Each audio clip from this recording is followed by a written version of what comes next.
I want to break down exactly what it takes to 100x your output using AI tools like ChatGPT, Claude, and I'm going to take my sheet where I have all these crazy ideas all the way down to this friggin' Lyra prompt that is like this crazy thing. But I want to show you also these simple hacks and things that have absolutely accelerated my prompting and my outputs with AI. So good that when I do work for clients, employees, whatever, they have no friggin' idea that I'm even using AI. I know many of you use AI. Sometimes I speak to people and they're like, yes, I use ChatGPT every day, all day. And then I figure out that they're using the free version. They've never downloaded the mobile app and they just don't know that there's also other AI tools out there like Gemini and Claude. So I want to make this video all about telling you exactly what you need to do to just make your life 100 times easier, make your outputs 100 times better than what they are maybe right now. I will promise you that maybe if not all of the 10 or 15 things that I share, there'll be at least one that you can take home and you'll make 10 times more money with this one thing on your offer. I don't know, you change your landing page and maybe you come up with some new ad copy or whatever it is. Without further ado, I'm gonna go right into the document and I'm gonna start with number 1 here, which is super simple. Some of you may be using this all day, but I cannot stress how important it is to use voice. I do this every day and all day. We can open up ChatGPT and I come in here and I say, okay, new chat. Now I click this button and I just go and I riff for 5 minutes, maybe 10 minutes. I say, ChatGPT, I want you to help me create a script for a YouTube video, and I'll talk to it for 10 minutes. Maybe while I'm talking to it, like right now, I will go and research things on Google and I will ask questions. I'll be like, okay, this and that and whatever. And after 5 minutes, I have such a long and detailed prompt that it knows exactly what I should do. And your outputs from this alone, if you do nothing else that I share in this video, literally just do this and you voice prompt and you're way more specific with what you're trying to do. And you can do this on Claude, you can do this on ChatGPT. Most models use this.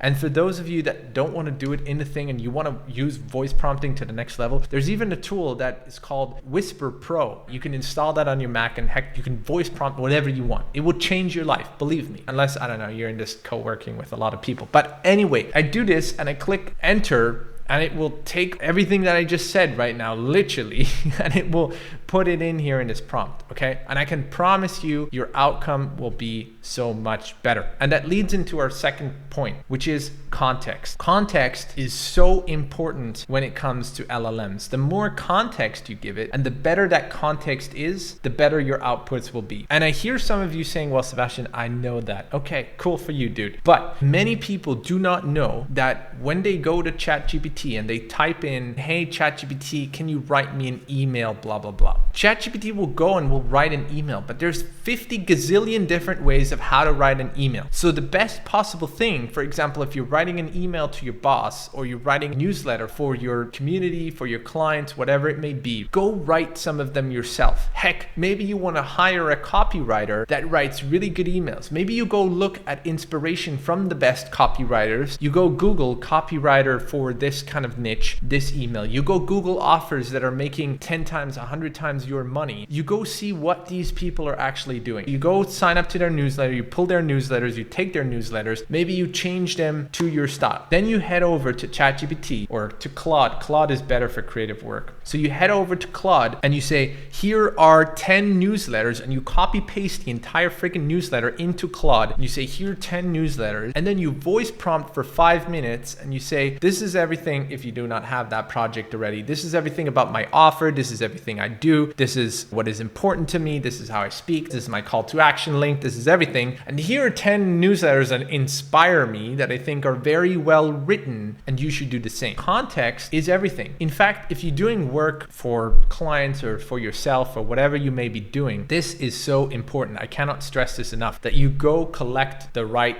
context. And usually this is done in questions. So this leads me to my next bullet point here. You gotta collect the right questions. And there's a few ways to do this. You can use ChatGPT and you can say, hey, I would like to write an amazing blog post. Now ask me all of these questions about my company, my offers, on this topic that I can answer, and you can then give me better output. And ChatGPT and Claude will do a great job at this. They'll give you a bunch of questions back. Now there's an even better idea. Remember the voice that I mentioned at the beginning? Take these answers and go answer all of them with your voice. You will be faster, you will be more detailed, and you will give more context.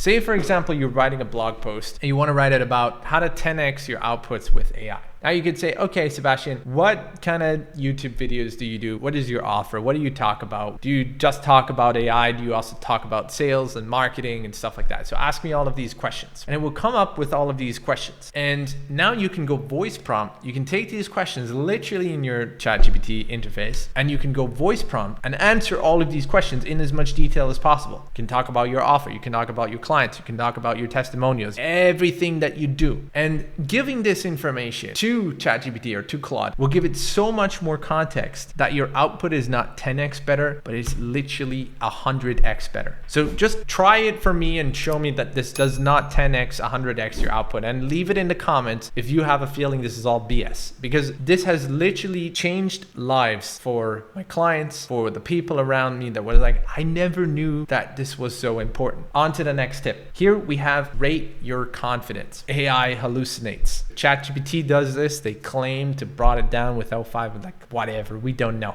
It still hallucinates and it still makes up all of this stuff. There's a couple of ways you can take that down a notch. One of them is you can literally ask it. You can say, how confident are you answering these questions from 1 to 10? Okay, what are you missing? And with this analysis, you can get down to the point and eliminate a lot of this fluff. We don't want to necessarily have so much fluff. With all of this together, using voice, context, questions, and this confidence, there's this dude on Reddit and he made this crazy Lyra prompt. Literally does everything you said. And I'm not necessarily a huge fan of putting this all in your settings or something like that, or creating a custom cheat GPT that does all of this for you. But I will share it with you anyway, because I know that some of you are obsessed with putting everything in the settings and doing all this kind of stuff. The reason why I don't is because I feel that some things just don't require it. Sometimes they already add all the context and you don't need to ask me all of these questions. So I think it's a little bit of an overkill. However, if you're that kind of guy and you want to have this all in one, I'll leave it below in the description for you that you can copy paste this shit. What it's doing, it's literally doing this, right? If you tell it to be this Lyra, deconstruct what you're trying to do and diagnose it, audit for clarity gaps and stuff like that, and then develop what you're trying to do and finally deliver. This will literally come in, it will ask you questions about what you're trying to do, very specific, and then it will get you an output that is 10 times better. So if this is your jam, feel free to copy paste this and put it into your ChatGPT and you may see results go through the roof. For everyone else, we want to go on to the next stage. ChatGPT, Claude, DeepSeek, whatever. There's so many models and I feel you. I get lost with this stuff. It's been a while since I've used ChatGPT, DeepSeek. Now I'm really buddies with Claude at the moment, because the Claude 4.1, even though it's expensive, there is just nobody that can beat that kind of output. And if you can prove me wrong, I will battle you to it. Like, we can do a live, see what the outputs are. Currently, and we're 14th of August today, 2025, I believe for creative work, newsletters, ad copy, blog posts, whatever it is that you're doing. Heck, if you're writing an email to your boss, you want to use Claude Opus and you want to give it all the freaking context that you can find, voice prompt for 10 minutes, and that output will supersede anything you can do on any other AI model today. And that brings me to my next point. We talked about context a lot. Context is super important. How do you get more context? Sometimes when I end up in these conversations where I'm trying to understand a topic more deeply, right? So let's assume, for example, for this video that I did here, let me go look up the search for you. And you can see here, I'm actually not lying with you. When I prompt this boy, I'm like prompting for freaking 5 minutes straight. I tell it absolutely everything I want to do, and it will give me a script and an outline. This is now my YouTube script bot. So it will give me all this, everything that I need for my YouTube video, right? And obviously my YouTube video will be completely different. Like, I'm not gonna fucking read down the script to you like a robot, but it gives me inspiration and it gives me topics that I can talk about, and then I will pull that into my real life information.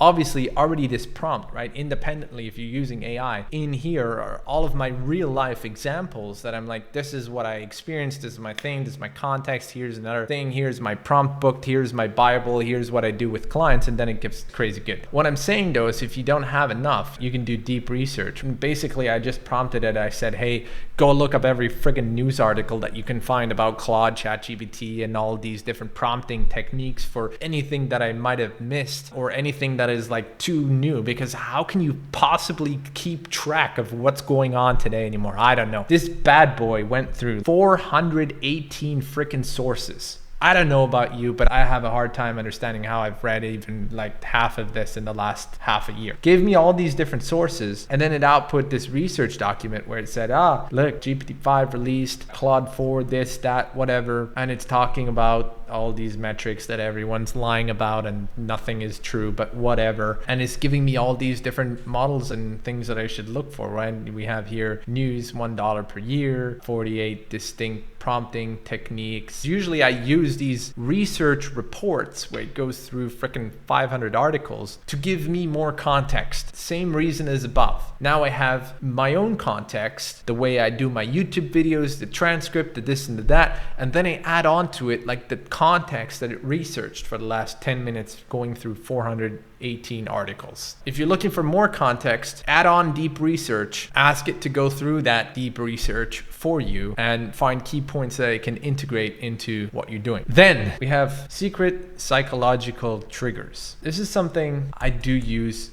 but I do use it differently. It's really important that you tell it how you want to speak. If you're using a lot of context, then it will usually do this. What happens here, and I'm gonna do this a little bit down the line, is it's something called chain prompting, where we do one step, we do a second step, and so on. And we then can tell it to steer it and guide it and give it a little bit more context. What it does really well is, well, if you're trying to get intercultural intelligence, maybe you have an offer in different countries, you're trying to create content for different cultures and countries, and or you're working in a corporate organization, so you're trying to add this. You can actually add the culture. Say, for example, hey, I have a meeting with a Japanese person. How should I treat them? How should I do this? How should I write this email? And it will adapt it for you. And it's freaking good the way it does that. I might show you an example to that too. Explain like in 5 is always good. Keep your stuff simple. Keep it stupid. Do not go so overboard. Humanize this will not get you what you're looking for. To humanize it, you got to give it samples.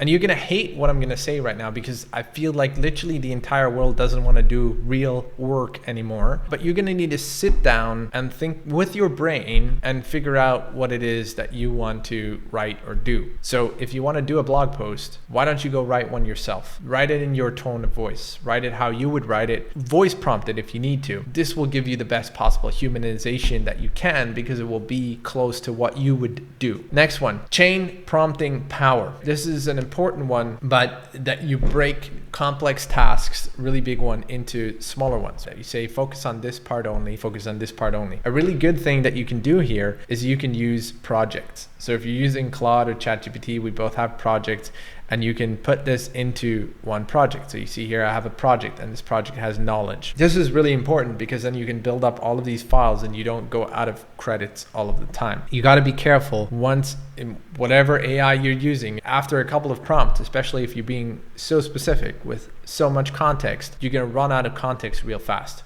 Okay, and what happens is then either ChatGPT, your outputs will just become shit again, and Claude will stop working and stuff like that, right? So you need to make sure of that properly. I told you before that I hate these long prompts, instructions, and custom GPTs, because every use case is a little bit different for me, and I do it on the fly depending on the project. But these little nonsense overrides can be really useful. For example, I have this list of terms that I don't want it to use ever. Actually, I'm going to link that below too.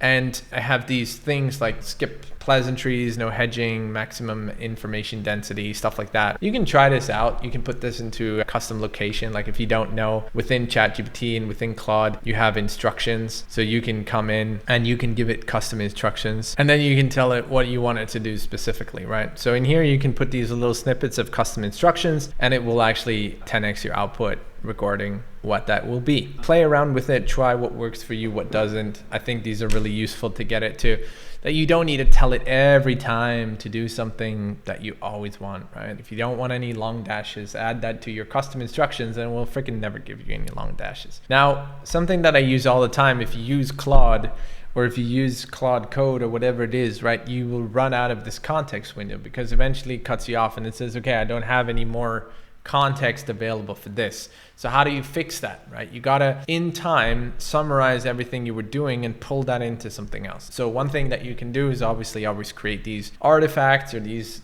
other kind of information, and you can consolidate this.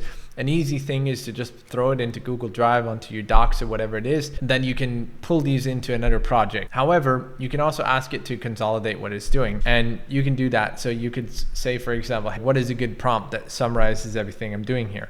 Or for example, when we created this, what I showed you before is like the YouTube scripting bot is like, hey, can you create a prompt for me that will give me this kind of output that I'm looking for each and every time? Okay, so you can actually use AI to create the output that you're looking for. Save these prompts, save them in your instructions, save them in your projects, and then you can improve along the way. Another important thing is that I didn't add here that I want to put here yet is JSON prompting. JSON stands for JavaScript Object Notation. It is just structuring your data. Computers understand this. So they know if you have this like this, that your first name is John, your last name is Smith. And you can use this for whatever freaking parameters you want to invent. It's not tied to your name, your address, your phone number, whatever it may be. You can say color is blue, or screen color is blue, tie color is red, whatever it may be. Anyway, it's structuring your data. The good thing about using JSON or asking it to give you something in the output of JSON is it's very structured and very controllable, and you'll understand exactly, or computers and other AIs will understand exactly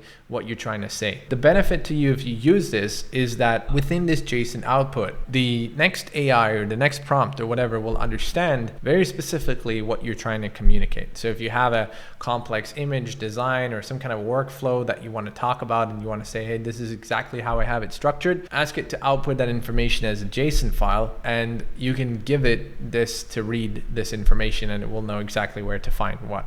Context optimization. We already spoke about the context optimization here 3 times, but it's really important if you're using the API to keep the costs down, but also we're always getting better and we kind of need to choose what do we use. Since Claude a couple of days ago launched that 1 million context window, what is it, 250,000 words or something like that, you can put an entire novel in it.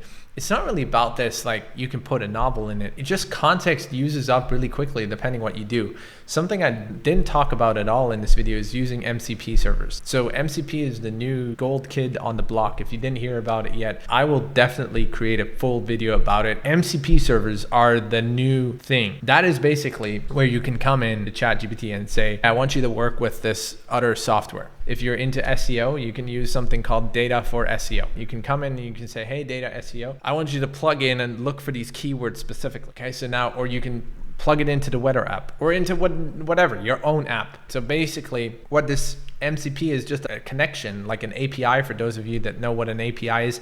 It's a connection from your AI chat to this other software.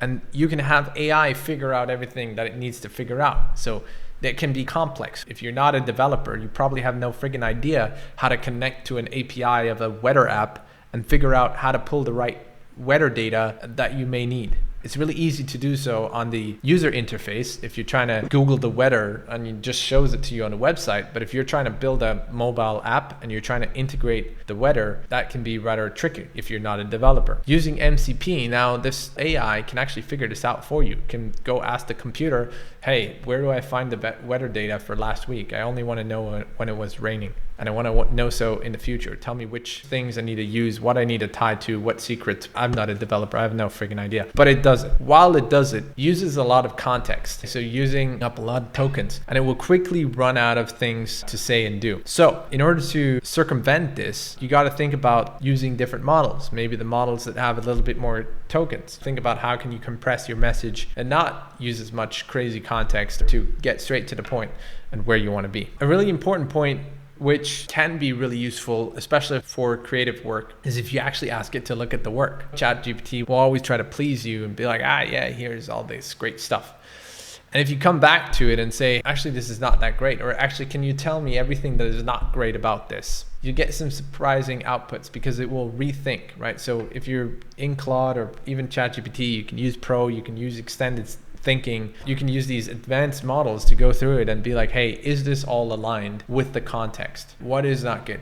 And you can even be more specific. For example, if you're writing ad copy or you're writing a blog post, let's say you're writing a blog post and it gives you back 1,000 words instead of 4,000, which is the context and the input that you provided from similar posts that you thought were interesting. And now you can say, hey, can you compare this to the context, like all the chapters, how many words, what would you do differently, and where do you see gaps? Where do you see things that are not exactly the same? This is really important. If you go into this and you ask it these questions coming back, it will give you a way better output. I spoke a lot about different templates and things that you can use in custom instructions. Obviously, you got to build your own list, or you can just click in the description below and I'll probably link some of these prompting templates and the exclusion lists that we use. But finally, you got to build your own list. You got to decide for yourself, what is your no-go list? What is your list that you want to always use? What's your language? What is your tone of voice? And this is what requires a little bit of work. This is sometimes that I sit down an entire day and I just write down stuff. I write my own stuff. I put it in, and this is what gets you these crazy good results compared to what's actually out there. All right, so I hope this was useful to you. If you want to see more of these videos, go smash the like button, the follow button, and you'll see more of these videos. And also below in the description, I'll obviously share all of these templates and the prompting guide. If you want to see more like this, I'm probably going to link the next video just up there, where I'm going to dive into a similar